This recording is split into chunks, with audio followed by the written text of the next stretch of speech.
Irmãos, nós estamos estudando Atos 19, os versículos 11 a 20, é o texto que temos estudado nos domingos pela manhã, e os irmãos têm aí o esboço.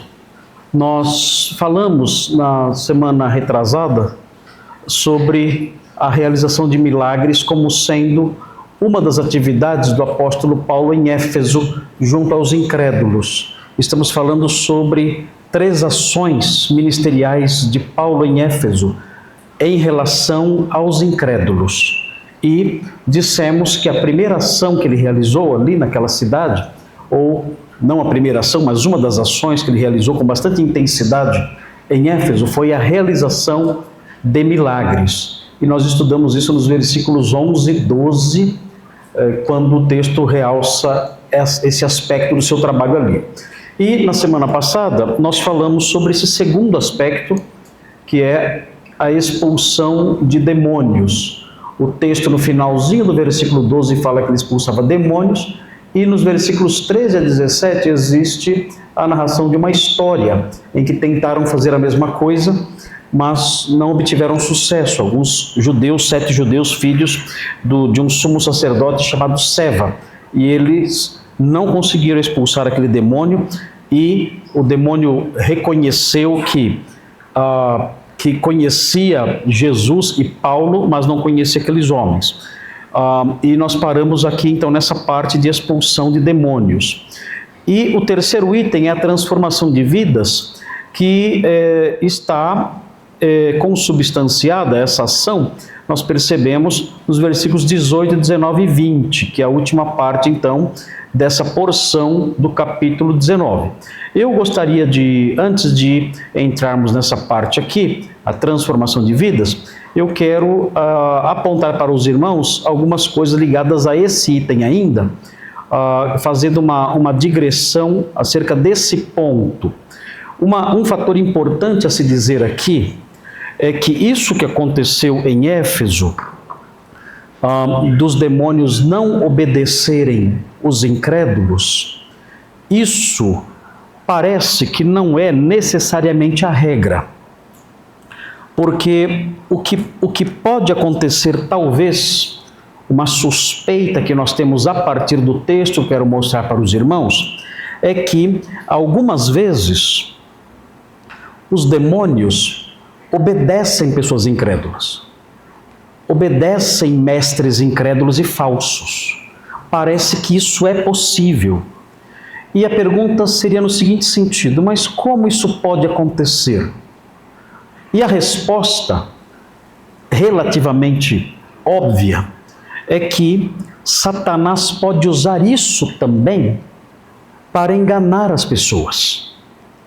Assim como o poder de Satanás muitas vezes é direcionado no sentido de realizar curas e milagres e coisas realmente sobrenaturais, impressionando as pessoas com o objetivo de enganá-las, usando esse mesmo raciocínio para a questão da expulsão de demônios, isso também pode acontecer nessa esfera.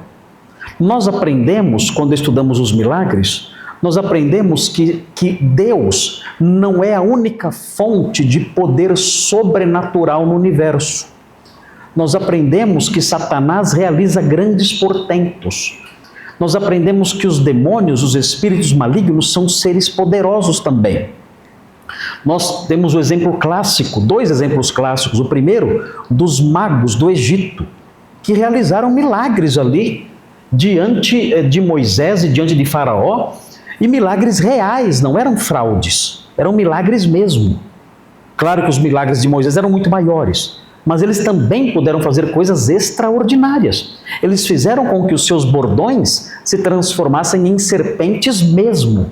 Queridos, isso é um milagre extraordinário. Alguém pode dizer, tá, mas a serpente que correspondia ao bordão de Moisés devorou as outras. Ok, sem problemas. Mas, queridos, fazer um bordão virar uma serpente, por mais fraca que seja, fazer virar uma minhoca já seria algo estrondoso. Não importa se a serpente era forte ou não, mas eles fizeram uma coisa acontecer. E isso é algo estupendo, isso é algo fantástico. E eles puderam fazer isso com suas artes mágicas. Por que isso acontece? O segundo exemplo, nós vemos na escatologia. A Bíblia fala que o anticristo virá com prodígios da mentira, ou seja, prodígios que corroboram a mentira.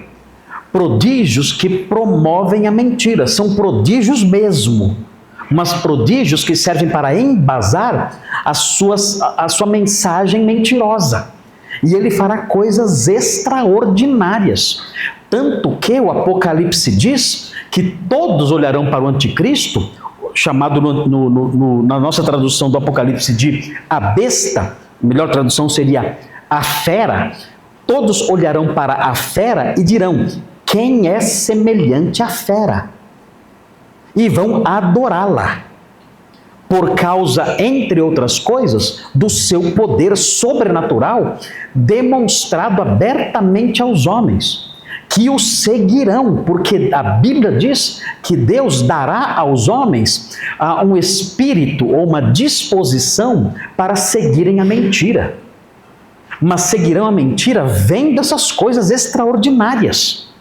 Então nós aprendemos essas coisas e vimos que Satanás pode usar o seu poder, e de fato usa o seu poder para enganar pessoas. E aprendemos que a forma como nós podemos nos precaver disso é ouvindo a mensagem do milagreiro. Quando alguém realiza algo extraordinário, nós não devemos dar crédito imediato a essa pessoa, aprendemos. Nós devemos ouvir a sua mensagem. É a mensagem da pessoa e não a realidade do seu milagre que dará credibilidade a essa pessoa. Se ela realizar um grande feito, ressuscitar um morto, e a sua mensagem não se harmonizar com a mensagem apostólica, ele é maldito. Não importa o número de milagres que ele realize. Então, dissemos isso aos irmãos, por quê? Porque milagres acontecem no meio das seitas. Milagres acontecem feitos por homens perversos, por homens que negam o evangelho e realizam milagres mesmo. E o que as pessoas dizem então? Esse homem é de Deus, e passam a segui-lo com todo o coração, porque eles viram com seus próprios olhos a realização desses portentos. E parece que o mesmo pode acontecer no âmbito da expulsão de demônios. E por quê? Porque alguém perverso teria o poder de expulsar demônios. Porque um demônio ouviria essa expulsão e reagiria positivamente a ela e sairia da pessoa. Por quê? Certamente com o mesmo objetivo. Dizer, vejam, esse mestre é um mestre de Deus. Vejam, ele expulsa demônios. Os demônios saem diante do comando dele. Por que isso acontece? Certamente com o mesmo objetivo que Satanás faz milagres usando os falsos mestres para isso. Alguém pode perguntar, mas pastor, qual é a base para a afirmação de que incrédulos podem expulsar demônios? Bem, nós não temos muitas informações sobre isso na Bíblia. Temos esse episódio de Atos 19 que mostra que eles tentaram e não deu certo. Mas vejam, um texto muito conhecido e que eu já mencionei outras vezes aqui e que os irmãos devem ter em mente esse texto e grifá-lo até, que é o texto de Mateus 7. O texto de Mateus 7 é um texto importante porque mostra isso. Mostra as coisas que incrédulos perversos, incrédulos maus podem fazer. Mostra atividades que falsos mestres podem realizar mesmo, sendo falsos mestres. E isso é assustador. É por isso que nós temos certos critérios além da mera observação. É por isso que nós, como critério, nós olhamos a vida da pessoa, nós olhamos a mensagem da pessoa, porque a realização de grandes feitos não é em si uma evidência de que a pessoa é do Senhor. Vejam o que diz Mateus 7, 22, diz assim: muitos naquele dia hão de dizer-me, Senhor, Senhor. Vejam, eles chamam Jesus de Senhor. A linguagem deles é uma linguagem bíblica. Eles falam de Jesus. E o texto prossegue: porventura não temos nós profetizado em teu nome? Eles predisseram coisas, profetizaram em nome de Jesus. Vejam, e em teu nome não expelimos demônios? Eles não estão mentindo para Jesus aqui. Eles não são loucos de mentir para Jesus nesse momento. Eles aqui estão diante do Senhor na sua vinda, do Senhor glorificado. Eles estão dizendo aqui coisas que aconteceram com eles. Estão dizendo: nós por acaso não expelimos demônios em teu nome? Nós não vimos pessoas endemoniadas e fomos ali e dissemos em nome de Jesus, saia desse homem, e o demônio saiu? Isso não aconteceu conosco? Nós fizemos isso. E eles prosseguem: e em teu nome não fizemos muitos milagres. Nós realizamos muitos milagres em nome de Jesus. Nós fizemos isso. Eu costumo dizer que isso aqui é um retrato do meio evangélico atual. Esses homens que estão falando aqui não são budistas. Eles não são muçulmanos. Eles não são ateus. Eles não são antirreligiosos. Não. Esses homens são evangélicos. A linguagem deles é assim e suas práticas são assim. E vejam a resposta do Senhor: então lhes direi explicitamente, nunca vos conheci. Eu não tenho, Jesus dirá, eu não tenho conexão nenhuma com vocês. Vocês não são meus. Vocês não são meus servos.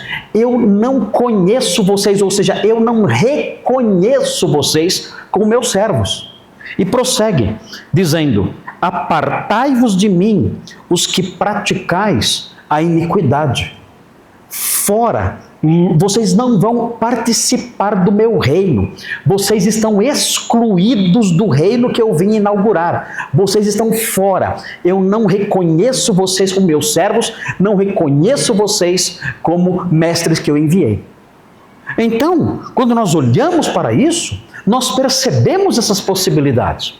E nós não podemos, irmãos, nós chegamos numa altura da história do cristianismo, nós temos mais de 20 séculos por trás de nós, e temos a palavra de Deus sendo exposta hoje em dia, continuamente aqui em nossa igreja, e em outros veículos também que ainda pregam a verdade. Nós chegamos num ponto da história do cristianismo, e num ponto de acesso à verdade, que nós não podemos, por favor, nós não podemos mais nos deixar levar por essas coisas. Não é possível que um crente instruído na verdade, depois da vasta experiência de 20 séculos, quando um louco milagreiro sai berrando pela rua, alguém siga esse homem. Não é possível. Aparecem crianças, moleques, na escola do estelionato.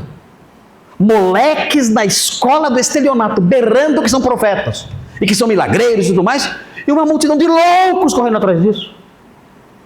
Coisas bizarras, comportamentos e falas bizarras por parte dessa gente, e gente correndo atrás. Então, queridos, nós não podemos deixar levar para essas coisas. Nós temos instrução da palavra de Deus. Nós temos elementos para lidar com isso. Olhar para isso e dizer: não, eu sei como avaliar isso. Eu sei como observar essas coisas e dar o meu parecer. Eu não vou me deixar levar por essas coisas.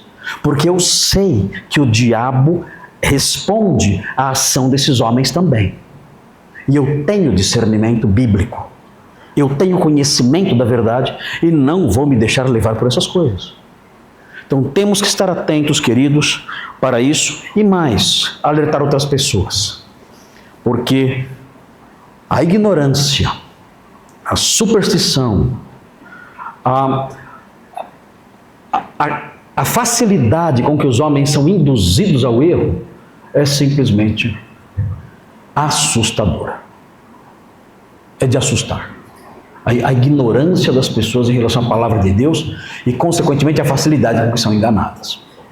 Muito bem. Dentro ainda dessa questão de a expulsão de demônios como sendo uma das atividades de Paulo em Éfeso em relação aos incrédulos, eu quero acrescentar algo mais aqui nessa digressão que estou fazendo. Quero acrescentar algo mais, porque eu sei que nós falamos pouco sobre esses temas, porque na nossa cabeça esses temas são pentecostais demais, né? E na verdade, não é correto pensar assim. O que existe no meio pentecostal são distorções chocantes desse tema, são distorções gritantes, algumas até engraçadas, ridículas até, mas as pessoas seguem essas distorções todas achando que tudo isso é bíblico, é correto. Na verdade, nós temos orientações sobre o modo como o crente deve lidar com as forças espirituais do mal. Não existem fórmulas mágicas, mas existem orientações maduras, orientações inteligentes, orientações realmente bíblicas acerca do modo como o crente tem que lidar com essa realidade. Nós não podemos negar essa realidade. Nós vivemos num universo em que há demônios, sim. Satanás está atuando no mundo em que nós vivemos. Satanás e seus anjos, suas hostes malignas, estão atuando no mundo moderno, das mais variadas formas. Eu tenho aqui esse livro que eu escrevi há vários anos atrás, Pequeno Manual de Doutrinas Básicas. Eu comecei a escrever esse livrinho em 1984. Era para ser um livrinho para novos convertidos. O pastor, na época, que era meu líder na época, ele pediu para eu fazer esse livretinho. E, no entanto, ele foi tomando uma forma maior e chegou a esse tamanho que tem agora aqui. E eu escrevi um capítulo aqui, é um capítulo intitulado A Doutrina Acerca dos Anjos, aqui na página 177, a doutrina acerca dos anjos. E nesse item, eu apresentei a angelologia bíblica normal e também, como Satanás é um anjo, esse capítulo também trata da satanologia, o estudo acerca de Satanás e dos demônios. E um dos itens aqui fala sobre Satanás, a sua origem, a obra de Satanás e dos demônios. Tem aqui uma lista aqui de atividades dos demônios, o destino dos demônios e de Satanás. E tem aqui uma parte que o título na página 189, o título é O Crente em Relação a Satanás. Como o crente deve agir e viver e pensar em relação a Satanás. Tem aqui 4 itens que são mencionados aqui, mas eu não vou falar sobre esses 4 itens, porque senão eu vou parar de falar em Atos e falar só sobre o diabo muito tempo e vou sair do tema principal, que é a exposição do livro de Atos. Mas eu gostaria de apontar para os irmãos pelo menos o primeiro item que é mencionado aqui, porque é extremamente prático e importante para o nosso dia a dia, porque há superstições ligadas a isso. Alguns acham, os irmãos têm visto, alguns acham que para você lidar com Satanás, basta você saber dizer algumas fórmulas mágicas. Se você disser, por exemplo, em nome de Jesus, então essa expressão, uma expressão mágica, então essa expressão mágica dissolve qualquer atividade do diabo na sua frente. Então, se algo vai dar errado, está dando errado na sua vida, ou alguém disse que vai dar errado, basta você pronunciar essa frase mágica, em nome de Jesus está amarrado, em nome de Jesus está repreendido, então automaticamente Satanás fica assustado.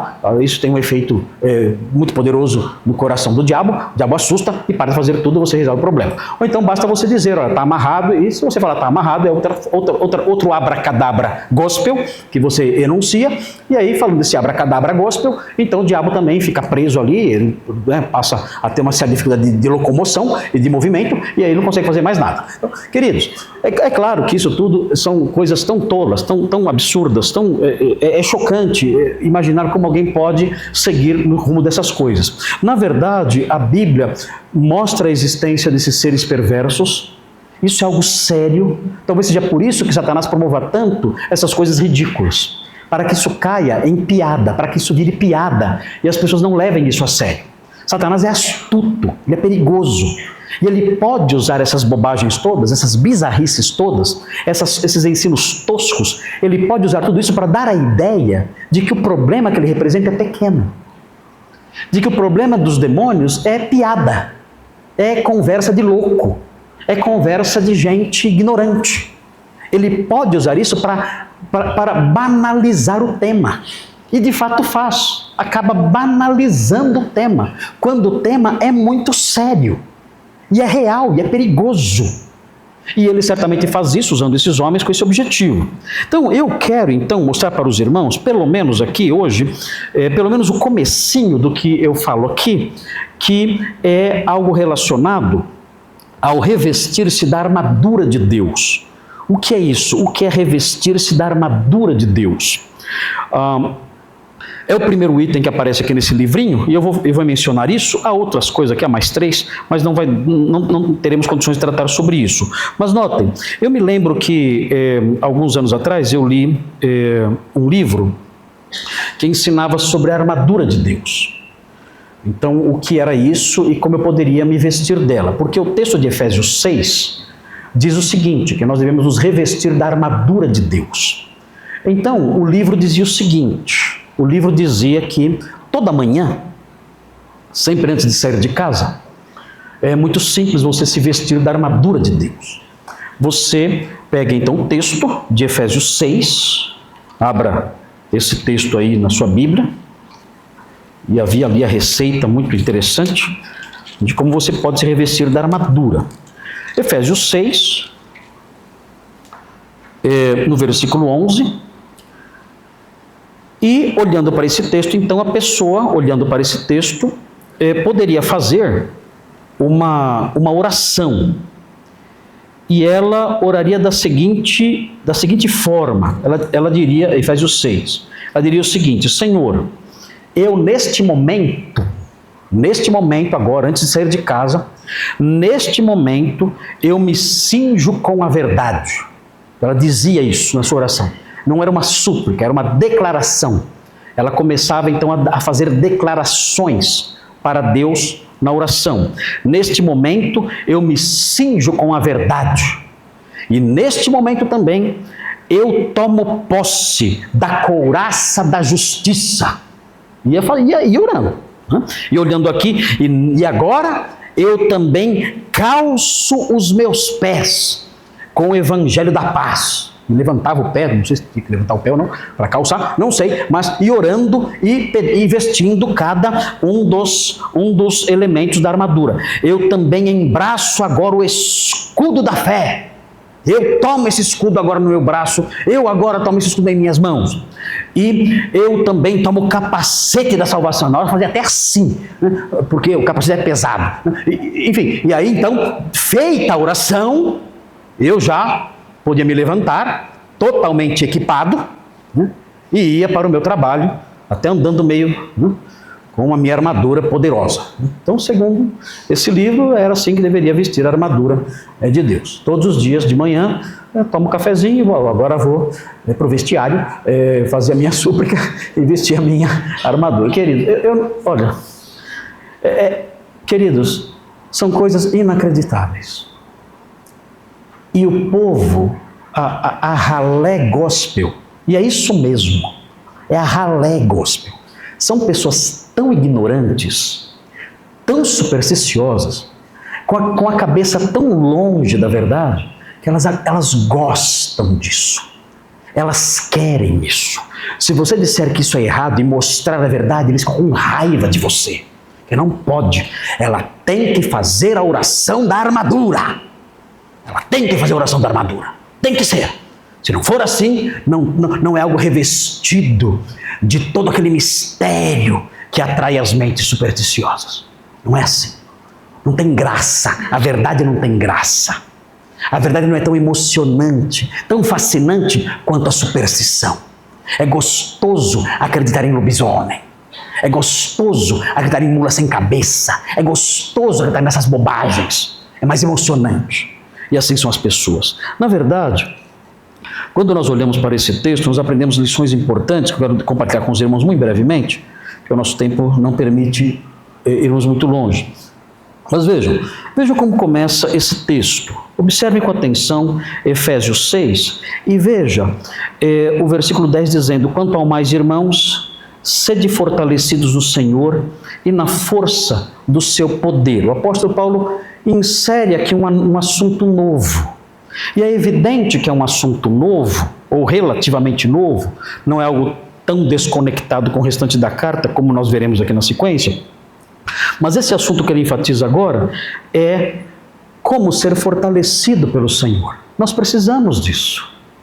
Nós somos fracos. E nós não temos forças em nós mesmos para enfrentar nem as questões comuns da vida, muito menos os problemas espirituais que nos sobrevêm. O apóstolo Paulo então diz: vocês precisam ser fortalecidos pelo Senhor e pela força que vem do seu poder. Vocês precisam disso. Vocês precisam disso não somente para enfrentar o dia a dia da vida, porque a carga de dificuldades que nós enfrentamos no dia a dia, no nosso dia a dia, não é fácil, irmãos. Cada um tem as suas lutas. E essas lutas, elas envolvem cada esfera da nossa existência. Há pessoas aqui na igreja lutando terrivelmente, precisando de força para prosseguir na vida financeira. São pessoas que estão sofrendo. Eu não estou falando aqui de pessoas que querem ficar ricas, não.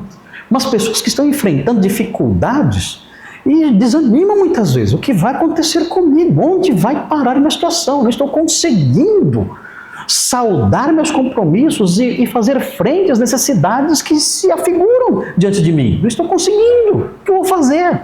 São pessoas que não dormem à noite, preocupadas, adoecem. Há pessoas aqui lidando com sérios problemas de saúde. E a sua alegria se esvai, o seu ânimo se esvai, a sua coragem se congela, é congelada. E essas pessoas precisam prosseguir. Senhor, eu preciso de forças para prosseguir. Há pessoas que enfrentam sérios problemas em casa com o relacionamento dentro ali da sua casa, com seus cônjuges, com seus filhos incrédulos.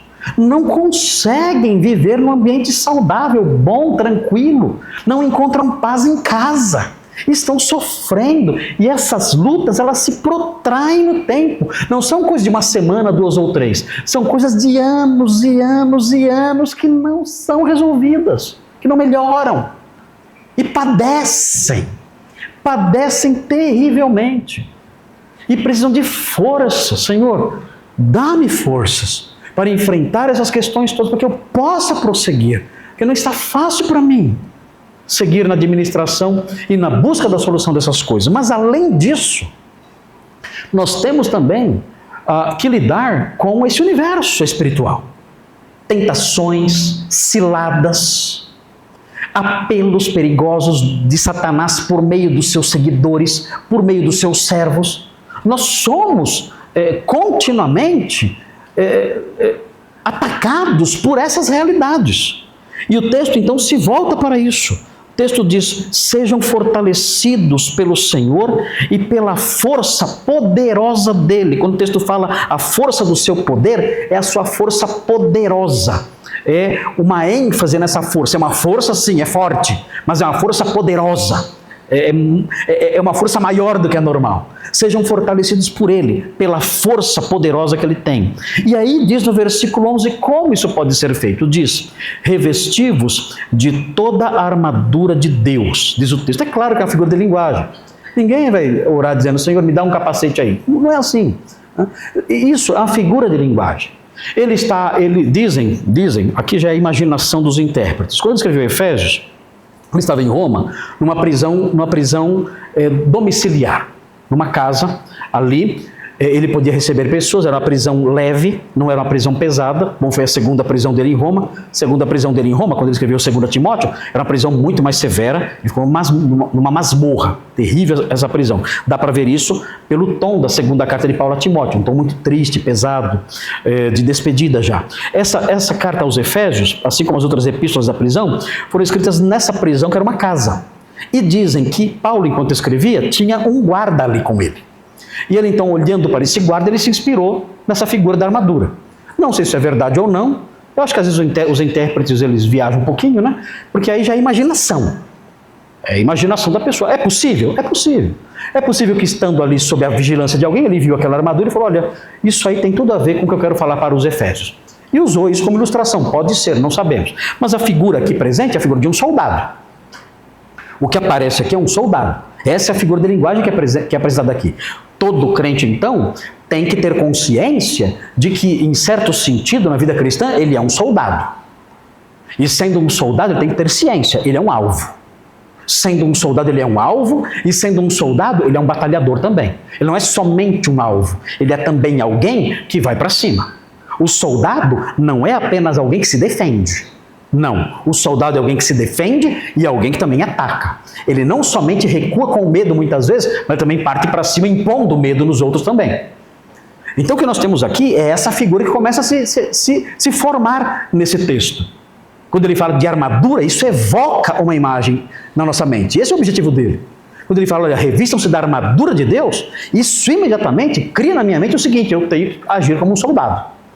Eu tenho que estar ciente de que eu estou numa batalha, que há inimigos e eu sou um soldado. Paulo quer criar essa figura em nossa mente. Ele prossegue: façam isso para poderdes ficar firmes contra as ciladas do diabo. Aqui, então, ele estreita a questão dos nossos problemas. Ele tem em mente aqui, não os problemas comuns da vida, mas as ciladas do diabo. O que são as ciladas do diabo? O que são ciladas? Na verdade, a palavra que aparece aqui é a palavra que significa esquemas. Os esquemas de Satanás, ou esquemas, ou as astúcias de Satanás. O que significa? Significa que Satanás tem planos, esquemas. Ele tem seus ardis, seus desígnios bem planejados. Ou seja, Satanás é um estrategista. Ele é isso. Ele é um estrategista de guerra. Ele tem seus esquemas. Ele tem os seus planos. Ele tem suas astúcias. Se os irmãos virarem a página e chegarem no capítulo 4...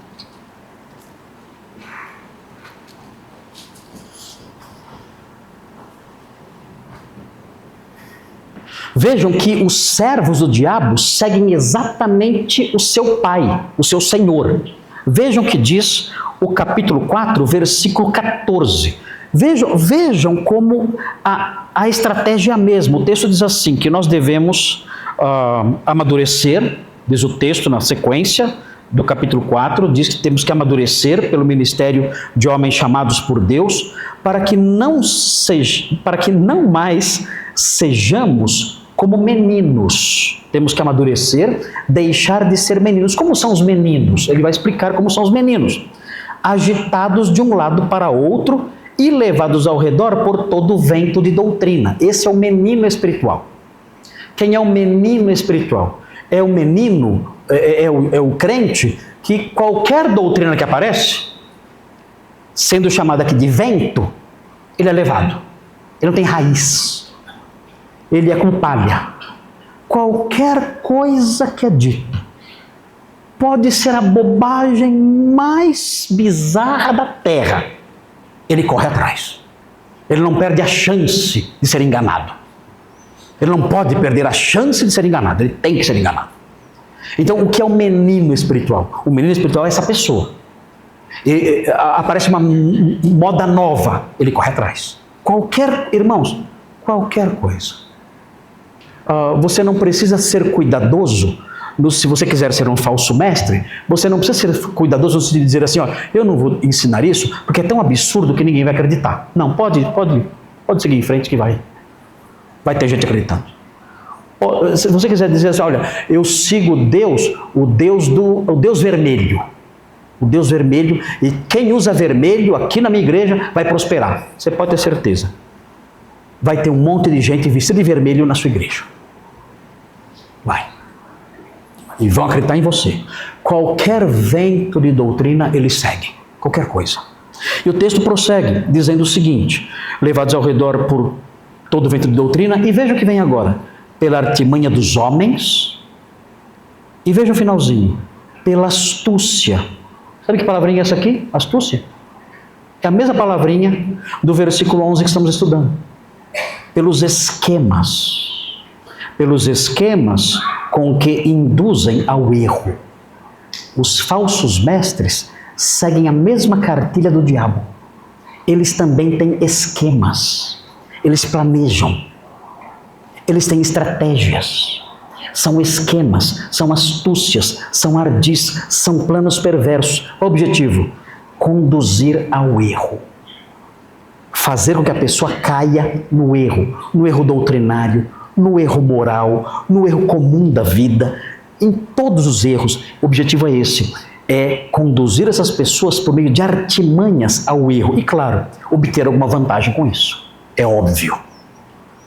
Os falsos mestres, dizem os estudiosos de história da igreja, começando lá atrás já, com Irineu de Leão, é dito o seguinte: os falsos mestres, quando eles induzem as pessoas ao erro, eles têm dois objetivos. O primeiro deles é obter vantagem financeira.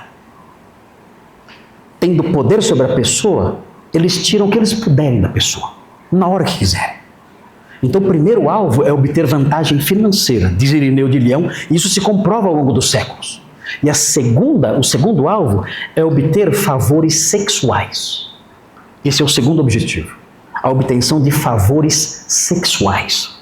E isso se comprova ao longo da história da heresia. Os falsos mestres sempre, ou uma coisa ou outra, ou então as duas coisas ao mesmo tempo.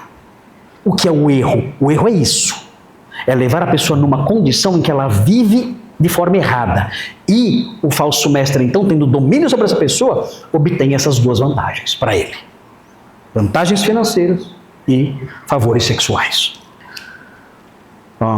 Tudo isso por meio de estratégias, de esquemas, de astúcias, de sutilezas. E a Bíblia fala isso sobre Satanás no versículo 11. Vocês devem estar firmes contra as ciladas, as astúcias, os esquemas do diabo. O apóstolo Paulo segue apontando uma cosmovisão. Ele diz assim: porque a nossa luta não é contra o sangue e a carne. Essa expressão carne e sangue é uma expressão que se refere a seres humanos. A nossa luta, na verdade, o nosso inimigo final, na verdade, não são seres humanos. Os seres humanos, muitas vezes, são instrumentos de outros seres. Mas a nossa luta mesmo não é contra seres humanos. O texto prossegue: e sim contra, aí vem a descrição dessa realidade que está presente à nossa volta. Sim contra principados e potestades, são anjos poderosíssimos. Principados e potestades evocam uma alta hierarquia angélica, e potestades envolve a noção de grandes poderes. O texto prossegue: contra os dominadores. Eles dominam, eles controlam governos, eles controlam estados, eles controlam reis, controlam presidentes, governadores, controlam grandes forças econômicas, eles são os dominadores deste mundo tenebroso. O que é um mundo tenebroso? É um mundo de trevas. Paulo descreve esse mundo como um mundo mergulhado nas trevas, na escuridão. E a treva, a escuridão na Bíblia, significa cegueira, perdição e pecado. É esse o sentido de treva na Bíblia: cegueira, perdição, pecado, impureza. Este mundo é um mundo mergulhado na escuridão. Por isso tem que ser cauteloso enquanto eu ando aqui.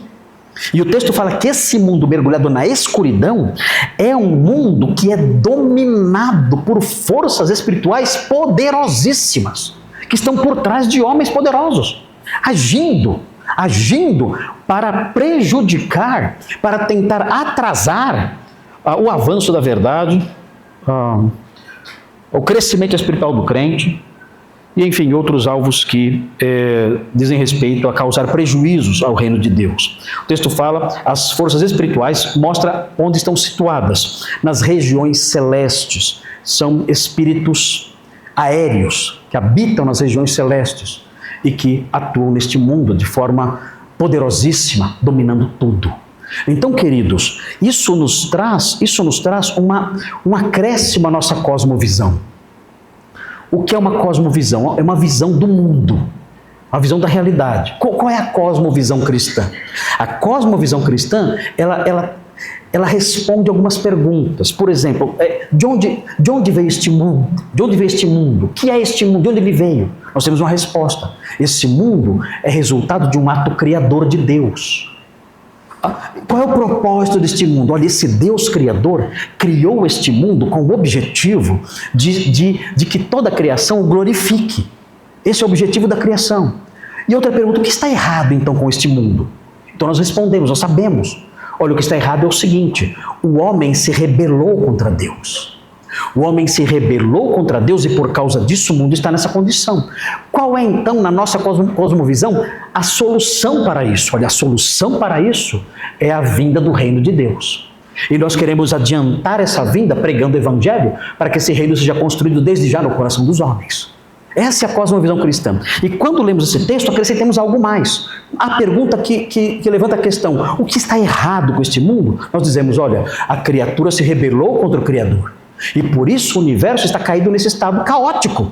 Mas além disso, essa criatura envolve não somente homens, mas envolve anjos também. E o que está errado no universo está relacionado com isso também.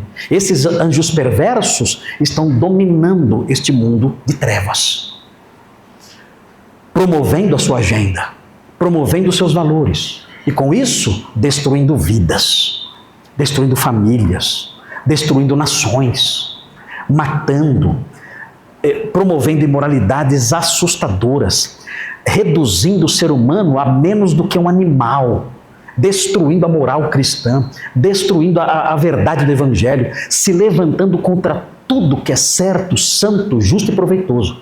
É esse o mundo que nós vivemos. E é isso que está errado com o nosso mundo, de acordo com a cosmovisão cristã instruída pela Escritura. E agora então, o apóstolo Paulo, ele chega no versículo 13 e prossegue falando sobre a armadura, dizendo o seguinte, portanto, tomai a armadura de Deus, para que possais resistir no dia mau. O que é o dia mau? O dia mau, vai dizer, pastor, o dia mau é o dia do pagamento da fatura do cartão. Esse é o dia mau. Não existe dia pior para mim do que o dia do pagamento da fatura. Porque ali eu vejo o que eu fiz sem pensar. Não é isso aqui. O que é o dia mau? Alguém pode pensar, são os problemas comuns aí que a gente enfrenta no dia a dia. Queridos, talvez até tenha alguma conexão com isso indiretamente. Mas quando o texto fala de dia mau, o texto está falando do dia marcado pela perversidade. Esse é o mal aqui. Na sua Bíblia, o mal está com U. Não está com U? Tem que estar com U. Porque é o dia poneros, é o dia maligno, é o dia da perversidade, é o dia da malignidade. Esse é o dia mau, é o dia maligno. E o que é esse dia maligno? É o tempo em que as forças espirituais do mal nos atacam com a sua malignidade. É o dia em que as forças espirituais do mal nos atacam com seus objetivos sujos, com seus objetivos perversos. Esse é o dia mau. É o dia em que nós percebemos que Satanás está nos colocando à prova, está tentando nos derrubar, está tentando nos destruir. Esse é o dia mau, é o dia da perversidade, é o dia da malignidade, é o dia da maldade de que nós somos alvos muitas vezes. Essa expressão, é curioso, essa expressão aparece de novo no capítulo 5, versículo 16. Diz assim, remindo o tempo, diz o texto. Por quê? Porque os dias são... a economia vai mal, né? Tá fácil, né? Esse Lula não acaba logo, né? Mais uma taxa foi inventada pelo Taxade, né? Não é isso aqui. Quando o texto diz os dias são maus, significa esses dias são marcados por perversidade. Esses dias são marcados por maldade. E nós temos que resistir nesses dias marcados por isso, porque nós somos os alvos da maldade. Nós somos os alvos da perversidade. Nós somos os alvos da malignidade que advém dessas forças espirituais terríveis. O texto então prossegue e começa então a explicar melhor como nós podemos fazer isso. E vejam, isso é extremamente prático, irmãos. Não são fórmulas mágicas, não são frases, abracadabras evangélicos, nada disso. São coisas realmente práticas do nosso dia a dia. Como eu luto com o diabo. Como eu luto, dizendo, está amarrado. Queridos, nada a ver isso. Como eu luto com o diabo. O texto vai explicar como. Notem, o apóstolo Paulo começa a fazer um paralelo entre a armadura e uma dádiva preciosa que nós temos em Deus. Ele diz, estai, pois, firmes. É um apelo à perseverança. O soldado tem que ser perseverante, firme, não pode. E essa firmeza, quando eu falo de perseverança, é uma firmeza que se prolonga. O homem firme, ele é firme não por 10 minutos. Do contrário, ele não é firme. Se ele for firme por 10 minutos, ele não é firme. A perseverança de que falamos aqui envolve firmeza, uma firmeza real. E ela é marcada pela sua duração. A marca da firmeza é sua duração. A pessoa fica firme por um tempo longo, não esmorece, não oscila. Isso é firmeza. O texto diz, estai, pois, firmes, e aí vem, cingindo-vos com a verdade. Aqui o apóstolo Paulo faz uma relação, dizendo, olha, o soldado usa um cinto. Para que o soldado usa um cinto? O soldado usava um cinto, eu já disse para os irmãos para que servia isso, porque ele tinha que amarrar as pontas. Qualquer pessoa que naqueles dias tinha que andar com aquelas vestes, quando ia fazer alguma atividade laboral, ou uma viagem, ou qualquer outra coisa, a pessoa se cingia. Por quê? Porque as vestes ficavam soltas. E atrapalhava. Imagine você fazendo um serviço manual ali, braçal, serrando uma árvore, ou qualquer outra coisa, com aquelas vestes soltas em volta de você, sobre você. Então o que os homens faziam? Eles amarravam aquelas vestes. Puxavam as vestes para cima, amarravam as pontas, colocavam o cinto. Daí vem o cingir, de cinto. E agora, então, cingidos tinham uma agilidade maior. O soldado tinha que ser alguém cingido. Imaginem, ele lutando com as pontas das suas vestes todas soltas, atrapalhando. A gente vê isso nos filmes, né? Joga capa e tal. Isso aí é lindo nos filmes. Mas, na realidade, isso aí só atrapalha. Superman, no mundo real, coitado, né? Não precisaríamos de criptonita para destruí-lo, era só continuar usando a capa, que ia ser fácil derrubá-lo facinho. A capa atrapalha. Então, aqui nós vemos isso, esse paralelo, olha, cingi-vos com a verdade. Qual é a conexão que Paulo faz aqui? Não dá para forçar muito, não force muito. A cinta aí aqui no abdômen, então a verdade tem que estar no nosso ventre. Não, pela madrugada, né? Por favor. A metáfora, ela tem um objetivo só. Ela tem que guardar alguma relação com o que ela está falando, com a figura que ela está relacionada. Mas não podemos forçar muito. O que estou dizendo é o seguinte, olha, vocês têm que ser pessoas sem falsidades. Sejam pessoas sem falsidades. Porque isso fará com que vocês tenham maior agilidade na luta contra o diabo. Vocês não terão pontas soltas que vão atrapalhar vocês. Ninguém poderá dizer, mas você tem uma vida dupla. Você não é autêntico. Você é uma coisa na igreja e outra coisa lá fora. Você é uma coisa na igreja e outra coisa na sua casa.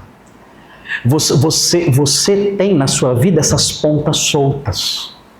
E com isso, você não é um bom soldado. E com isso, você é uma presa fácil do diabo. Porque você não é um homem sincero, honesto e autêntico. Existem mentiras escondidas na sua vida. E por isso você é uma presa fácil do diabo. E você não consegue lutar contra ele com desenvoltura, por causa dessas mentiras, hipocrisias e falsidades que você acolhe no seu coração e na sua vida. Qual é a primeira arma, então? Queridos, não é dizer está amarrado. É sermos pessoas livres de falsidades e hipocrisias. Nós não podemos ter uma vida dupla. Nós não podemos ter segredos sujos. Porque se tivermos segredos sujos, nós seremos alvos especiais e fáceis do diabo. Os irmãos não conhecem a minha vida íntima, particular, individual. Eu não conheço a vida dos irmãos, mas o Senhor conhece. E o diabo conhece também. E vocês conhecem também. Então nós temos que vasculhar nossa vida muitas vezes. Não somos perfeitos. E temos que olhar e dizer, Senhor, há caminhos na minha vida que, se forem expostos, eu ficarei envergonhado. Há coisas na minha vida, há certos comportamentos na minha vida, certos pensamentos, certas ações, certos hábitos, certos pecados, que se forem colocados debaixo da luz do sol, eu ficarei extremamente envergonhado. E eu não estou sendo autêntico na forma como eu me apresento como um crente leal, um crente fiel, um crente firme. Senhor, me perdoe. Eu quero ser um homem verdadeiro, autêntico. As pessoas olharem para mim e virem em mim o que realmente eu sou. Um homem sem segredos sujos. Porque isso fará de mim um bom soldado.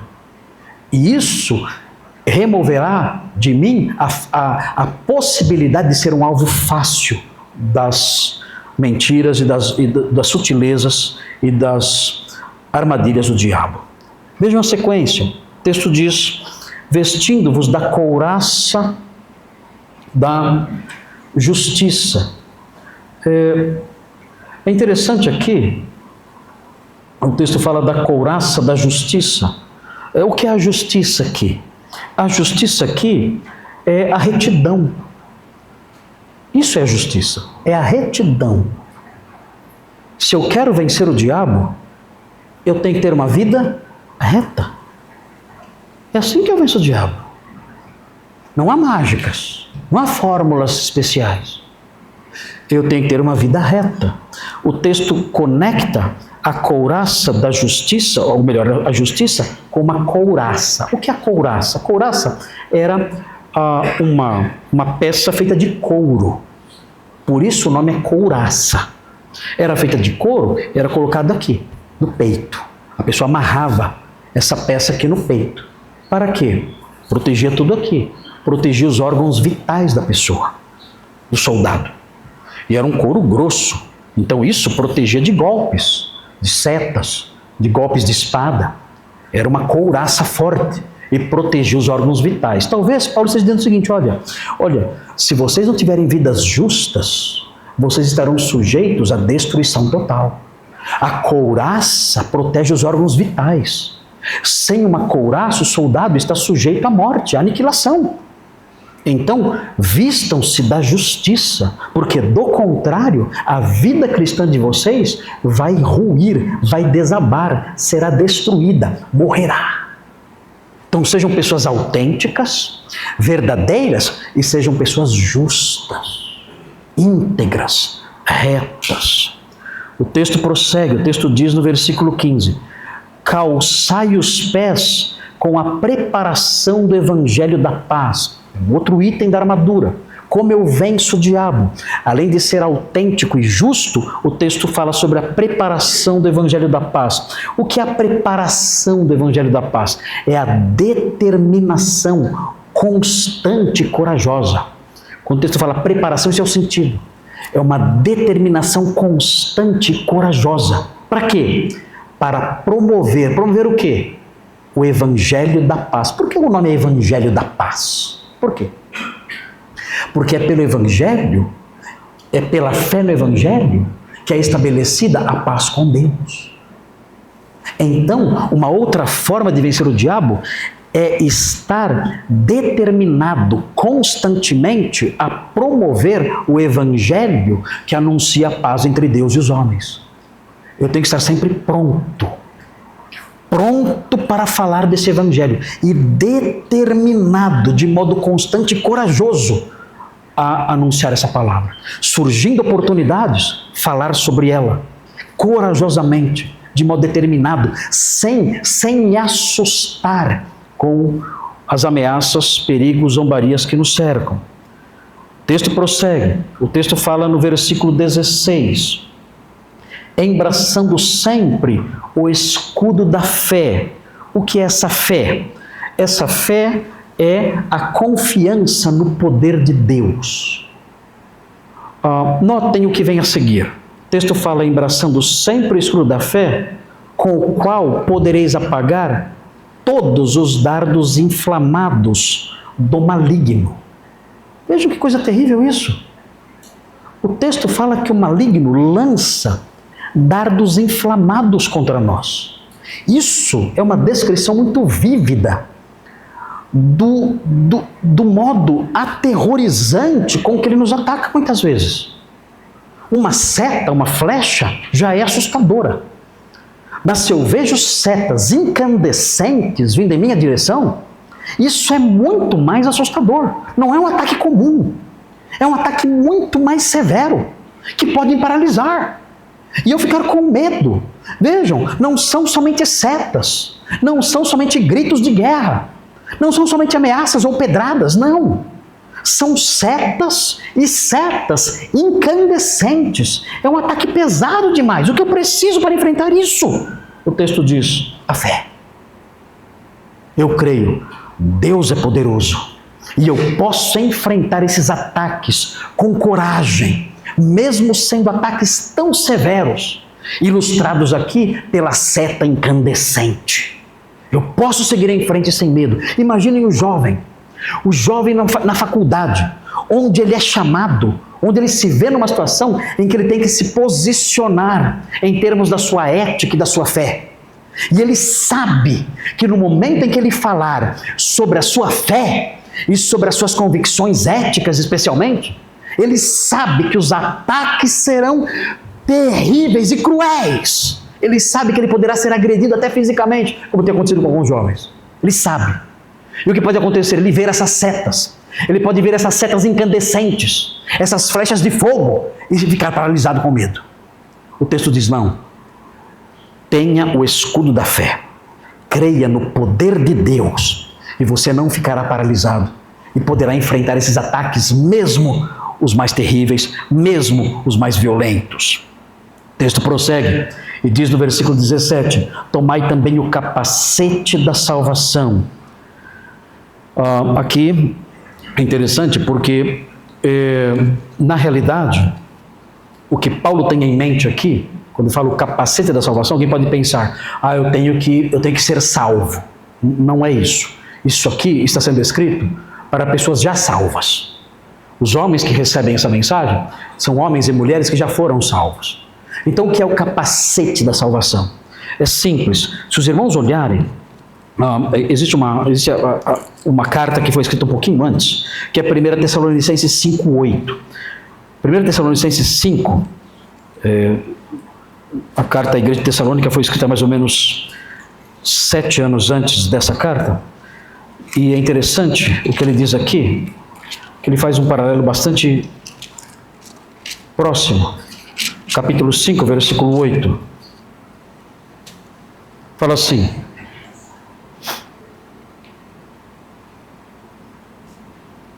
veja o que diz: nós, porém, que somos do dia, 1 Tessalonicenses 5:8, sejamos sóbrios, revestindo-nos da couraça da fé e do amor, é a mesma figura de linguagem, e vejam, e tomando como capacete, vejam como ele explica o que é o capacete aqui melhor. Aqui ele especifica melhor o que é o capacete. Tomando como capacete a esperança da salvação. Esse é o capacete da salvação. É a esperança da salvação.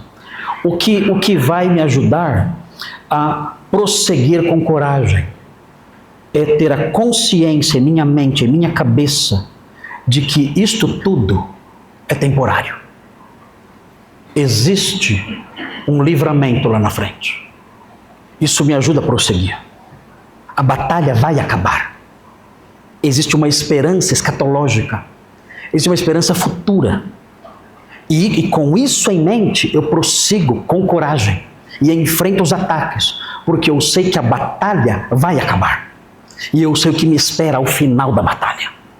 Então o capacete da salvação é isso, é essa esperança de salvação que eu tenho e que me ajuda a prosseguir. E, finalmente, o apóstolo Paulo diz, e a espada do Espírito. Por que se chama a espada do Espírito? É a espada dada pelo Espírito.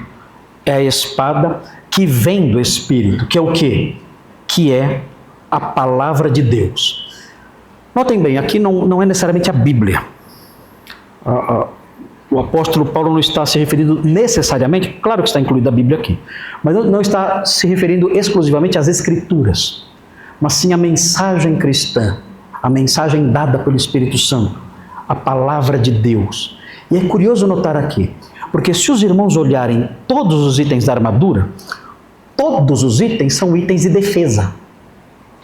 Todos. É o escudo, é a couraça, tem ali as sandálias, os sapatos, mas esse elemento é um elemento de ataque. A espada não é para se defender. A espada é para atacar. Ninguém se defende. Ninguém usa a espada só para se defender. A espada é predominantemente uma arma de ataque. Ou seja, nós também temos que atacar. Não é ficar só se defendendo. Não é só se desviando dos golpes. Mas agora chegou minha vez. Agora, Satanás. Se você está amarrado, desamarra. Porque agora é hora de correr. Agora é hora de correr. Porque eu tenho em meu punho uma espada poderosa. E com essa espada eu firo todos os seus exércitos. Com esta espada em punho eu destruo todos os seus batalhões. Eu tenho a desenvoltura da verdade. Eu tenho o colete da justiça que me protege de ser destruído por você. Eu tenho o evangelho da paz. Eu tenho todas essas coisas. E eu tenho uma espada poderosíssima, porque ela não é minha. Ela é a espada do Espírito. E essa espada é a mensagem que eu prego. Não são fórmulas, não são magias, não são grandes portentos, não. São as palavras que eu digo. E as palavras que eu digo, posto que originadas em Deus, sendo a mensagem do Espírito, essas palavras, como uma espada, penetram no coração dos seus exércitos perversos. E eu os venço poderosamente por meio disso, da mensagem que eu anuncio. E eu pilho os seus exércitos, e eu invado o seu reino, e eu liberto pessoas dentro do seu reino perverso, com a espada da minha mensagem. E é assim que eu luto contra o diabo. É desse jeito. Essa é a armadura. Essa é a armadura. É isso que temos que ter.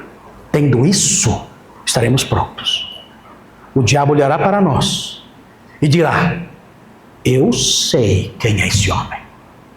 Lembram do episódio de Atos? Eu sei quem é esse homem. Esse homem eu conheço bem. Esse não é fácil.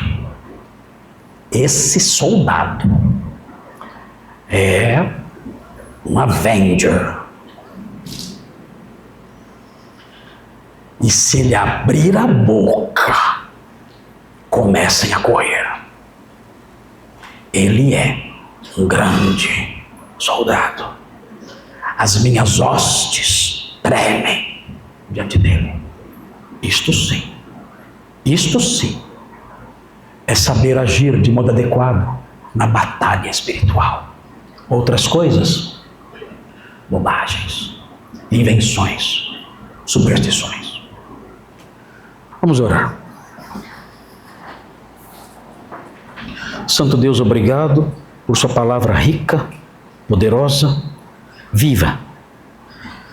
Ó Deus, há tantas mentiras à nossa volta. Ajuda-nos, ó Deus, a abraçar a verdade e com isso sermos vitoriosos contra o diabo, que está sempre lançando suas armadilhas à nossa volta. Ajuda-nos, Pai Santo, socorre-nos, Pai Santo, e que essa armadura seja real para nós, que essa armadura seja uma realidade diária para nós, que sejamos assim, que ela seja a nossa roupa do dia a dia, e que desse modo Satanás não tenha vantagem sobre nós. Pedimos essas bênçãos, gratos pelo que pudemos aprender nesta manhã, em nome de Jesus. Amém.